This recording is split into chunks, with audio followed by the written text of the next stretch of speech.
Hello guys, അപ്പോൾ ഇന്ന് ആൽഡിയിൽ നമ്മൾ ഈസ്റ്ററിൻ്റെ ഓഫറുകളുണ്ട്. 8 പെൻസിനും 15 പെൻസിനും 8 പെൻസിനും ഒക്കെ വെജിറ്റബിൾസ് ഇടുന്നു. അപ്പോൾ അതെടുക്കാൻ പോയതാണ്. അപ്പോൾ പോയപ്പോൾ നമ്മൾ ഫ്രോസൺ സെക്ഷനിൽ ജസ്റ്റ് ഒന്ന് കയറി. നമ്മുടെ ഇപ്പോൾ വൈറലായ ദുബായ് ചോക്ലേറ്റിൻ്റെ ഐസ്ക്രീം ഇറങ്ങിയിട്ടുണ്ടെന്ന് ഫേസ്ബുക്ക് പേജസിലൊക്കെ ഉണ്ടായിരുന്നു. അപ്പോൾ അതെടുക്കാനായിട്ട് കയറിയതാണ് ഗൈസ്. അപ്പോൾ യെസ്, ഇറ്റ്സ് അവൈലബിൾ ആണത്.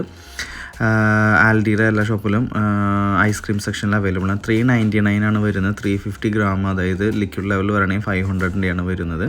399 £3.99 ആണ് അതിന് ഇത് വരുന്നത്. സത്യം പറയാലോ, ഒന്നിനും കൊള്ളില്ല ഗൈസ്. വെറുതെ വാങ്ങിയ പൈസ കളയണ്ട. അതായത് ഒരു ഷ്രെഡഡ് കോക്കനട്ടിൽ കുറച്ച് ചോക്ലേറ്റും കുറച്ച് പിസ്തയും ഇട്ട ഒരു ഇത് മാത്രമേ ഉള്ളൂ. അത് കൂടുതലും ഒരു ചോക്ലേറ്റ് ടേസ്റ്റാണ് വരുന്നത്. എനിക്കിഷ്ടമായില്ല. നിങ്ങൾ കഴിച്ച് നോക്കിയിട്ടുണ്ടെങ്കിൽ നിങ്ങൾക്കത് ഇഷ്ടമായോ ഇഷ്ടമായില്ലേ എന്നൊന്ന് കമൻറ്റ് ചെയ്തോളൂ ഗൈസ്. Thank you.